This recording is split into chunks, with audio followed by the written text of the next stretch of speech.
Welcome everybody to CoreTalk, Moldova's 17th most beloved Insurtech talk show. I'll have you know, so that's nice. Welcome back, Alexei. Farzi, from last episode, he's got a statue out there, Samantha, running for president. That's how popular we are. Now, I am Ed Halsey. I am your compare with no compare. Your host with the most. Your anchor who's a thanker of his first guest today, and it is my co-host. Now, I am the MC to his square. He sounds like an extra from The Sopranos, but it is with his own theme tune today. Tony Grosso. Tony.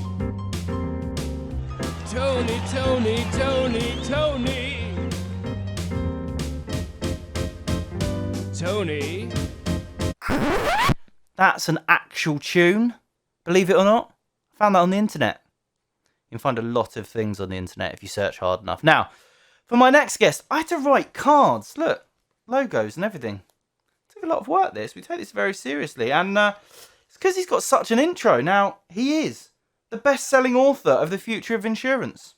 He is founder of Insurance Evolution Partners, mentor at Global Insurance Accelerator, publisher of 10 books, a top 50 data and analytics professional, behavioural change specialist, mentor at Insurance NY, senior advisor at Pinpoint Predictive, advisory board member at DataStream Cyber Insurance, professional speaker, life and executive coach, certified personal trainer, and independent Lebanese woman. It's Bryan Falchuk. I might have over-egged that last one a little bit, but I have to say, Bryan, when I started reading your LinkedIn profile, I was clean-shaven. Thanks for having me on, Ed. I think all those things just mean I'm unemployed. I think that's probably what it adds up to. You've got your fingers in more pies than Jim Levenstein. 90s banter. American Pie. So don't say we don't do anything for the millennials. Top banter. Now, Tony, in our last episode, I asked you about, what kind of co-host you were going to be and what kind of snacks you were bringing. This one, what have you got for me? Well, Ed, we are here this week and we're going to be saving Insurtech. So what made sense is we all need superhero alter egos. And so I gave a lot of thought to it. And, what does a broker / number 17 insurance talk show host, what does every one of them want to be? Batman. That's going to be you, Ed. You're going to be Batman. Feel free to wear that all month long. Scare the children. Wow. Thank you very much. Mrs. Halsey will be most pleased when I wear this one home tonight. What do you think? So for me, I didn't want to go with the obvious one of Robin. I looked a little bit deeper and I found the perfect superhero. His body, a physical phenomenon. His mind, a mental marvel. His fight to right all wrongs. His name, enough to strike fear into the hearts of the most blackened legacy systems. It's none other than the often overlooked and forgotten Doc Savage. Oh, really heading a bit niche in the comic books there, Tony. And then for our special guest, Bryan, since he is already a superhero, what I thought you and I needed was a little bit of leveling the playing field. So what we're going to do is give Bryan a little bit of kryptonite so that we could follow along in his conversations. And at some point, Ed, I'm going to throw the kryptonite over to Bryan when he's not looking. Just don't tell anybody. Welcome, Bryan. And those will be our superhero alter egos for today.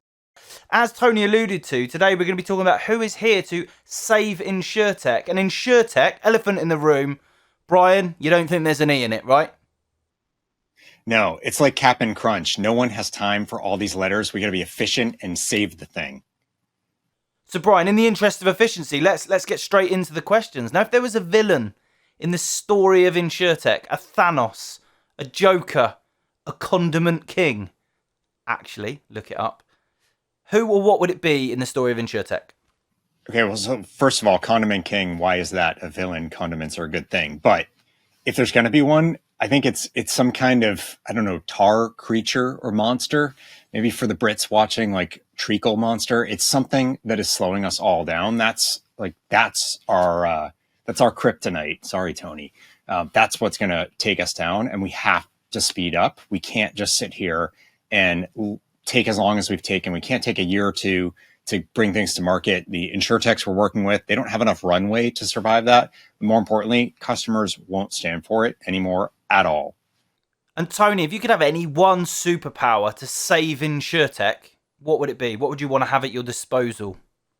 And I'm going with the super sexy new superpower of APIs. And APIs, why? Because you can integrate at the speed of a bullet. You can create ecosystems that span the globe. You can become the insurer that you want to be, not the insurer that your legacy system allows you to be. And that's the super sexy superpower of the future, Ed. APIs, and more so, open APIs. There you have it. So according to Tony, APIs are super sexy. Questionable. But, Bryan, coming back to you. If you were to write another book in 10 years' time, he is a best-selling author. Did I mention that? I think I did. But if you were to write another book in 10 years' time, what do you think the title of that might be in respect of Insurtech? Well, it's probably it's going to use a really unique title. I'm going to call it The Future of Insurance, mainly because I can't think of anything else. But this will be volume, I don't know, 18 or something. But it'd be called The Future of Insurance, volume 18, Who's Left? Because I think we're going to see a huge shift in the players that are on the field. We've got something like 6,000 insurance companies globally. There's over 2,500 in the US alone. I don't think that's going to be the case a decade from now. So the question is, like, who survives the shifts that are coming? Who has the flexibility to be able to move ahead, but also who's willing to pull the trigger on using that flexibility to make some fairly dramatic changes. So I think it's going to be a question of who's still around. And there's lots of reasons why people may not be around, or, you know, whether they just go away or get acquired or what. But I think the playing field is going to be a lot smaller in the future. To be honest, that's a bit like the viewership here. As long as I've got my mum watching, Alexi in Moldova, and the good folks at EIS, then we're doing all right on numbers. And that's like 2-3 copies right there. If Alexi's listening, he's going to wait that decade. I'm good.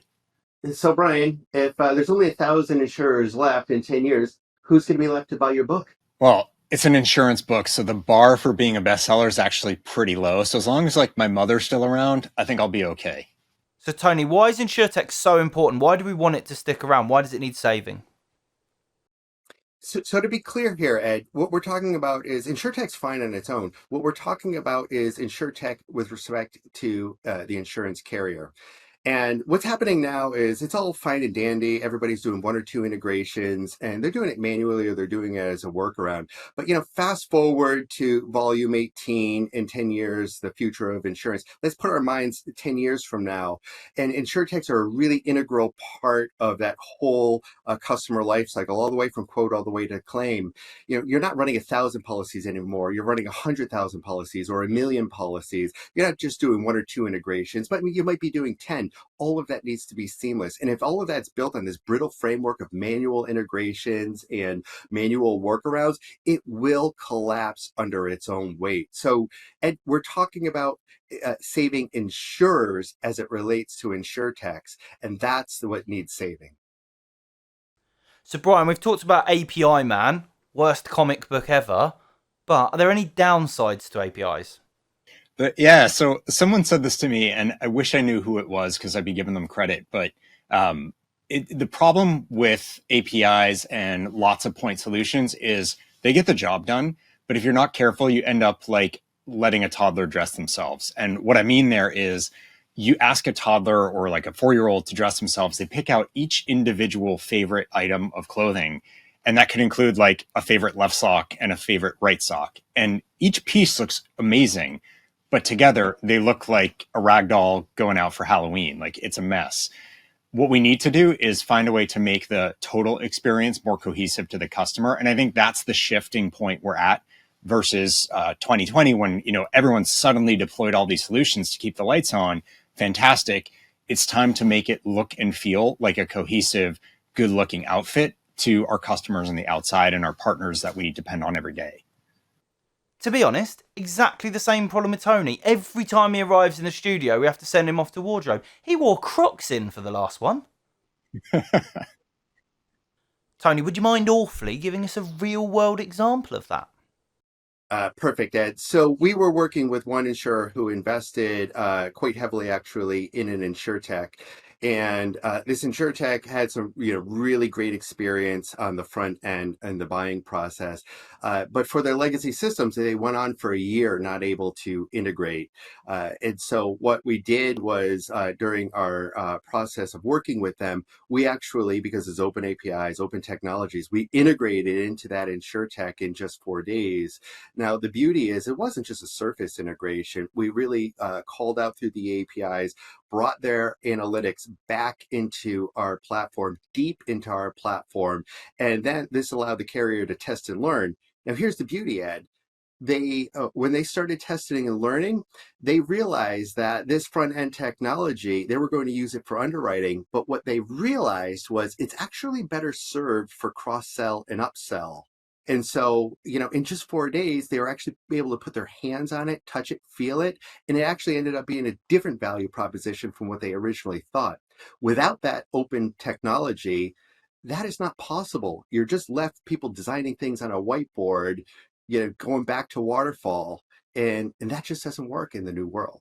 That's why it needs saving. So here is the big question for you, Brian. Big question of the day, topic of the show. Who is going to save Insurtech, and more importantly, how? All right. So for people who know me, I'm like a big self-help personal development guy. So this is going to sound like that, but I do think it's on us. So we are going to save ourselves, and we have the tools. It's going to boil down to our attitude or our willingness. It's like all the pieces of the puzzle are there. It's a question of who's willing to actually start to use them and move ourselves ahead. So to me, this is very much like we've already been taught how to fish. Now it's time to start doing it. And Tony, are you with Brian on that?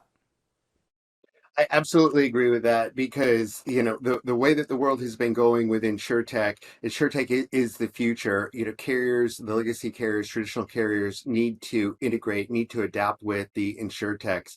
And what that's going to take, it's really going to take changing from internally, changing the core from these closed-end legacy systems to open, connected technologies that are going to be able to integrate beautifully, create that seamless experience all the way from the front end, all the way through to the back end. That's only done by doing what's really hard, which is replacing that core. And finally, Tony, if you could leave us with one super duper catchphrase for our superhero who's saving Insurtech, what might it be? Well, I really researched this one, Ed, and there's this writer, Jodi Piccolo, who was a writer for the later years of Wonder Woman. She had a great quote that superheroes were born in the minds of desperate people who needed to be rescued. And that's exactly why we're taking on donning these superhero costumes, because the insurance industry needs that rescuing. It needs that open technology. It needs to be able to integrate into ecosystems. It needs to be able to integrate into insurtechs. It needs to create that beautiful experience that consumers are demanding. But for all that legacy technology, it's not possible. That's the saving that needs to take place. Well, I'm afraid that's all we've got time for, but there are two things I need to deal with before we go. Firstly, as if by magic, hopefully you can see that, the lights are very bright in here, The Future of Insurance by Bryan Falchuk, our very own. This is volume 2 on the startups from disruption to evolution, a new generation of insurers for changing customer expectations. It's a flipping good read. I got mine on Amazon. Maybe it's a stocking filler for a loved one. I'm sure you'll be very popular if you take that home to your non-insurance working husband or wife. Probably not. But it's very good. Brian, can't believe you made me buy one. Absolutely outrageous. Now, on to item number 2. And this is an even better one. Now, we like to leave you at the end of every episode with a gift. We're ever generous. And we want you to go over to eisgroup.com/CoreTalk. It's on the screen. I didn't need to correct myself. Now, Tony, tell them, what can they expect to find over there? So Ed, what we're doing is we're taking that integration that I just talked about a little bit earlier, and we're showing the world what that could look like of integrating into an Insurtech. And this Insurtech is really awesome. They're using biometrics to actually capture underwriting data, and it's really geared towards the millennial, because millennials with the selfie. So what a millennial does is buying life insurance is takes a little bit of selfie. We call out to this Insurtech. They use all of their incredible science and algorithms. We bring that in, and this is where you'll see that the real learning in this wasn't necessarily the underwriting data from biometrics, but it was identifying a risk and doing the cross-sell and upsell. So we're showing the world what that could look like, and as I said earlier, it's just an integration done in 4 days because of the open technology. Well, all that is left for me to do is to say thank you very much to my co-host, Tony Grosso, excellent as ever. To my guest, Bryan Falchuk. Wanted to get him on for ages, so absolutely delighted to have him on this one. And thank you mostly to you, because if you're still watching by this point, you have an incredible attention span, and I am eternally grateful that you've listened to us for this long. But I will leave you with a quote, and I'm going to pull the mask out for this. It's a slight butchering of another quote, but I am going to say this, that whilst I may not be the host that you wanted, I am the host that you deserve. Take that for what you will. We'll see you on the next one.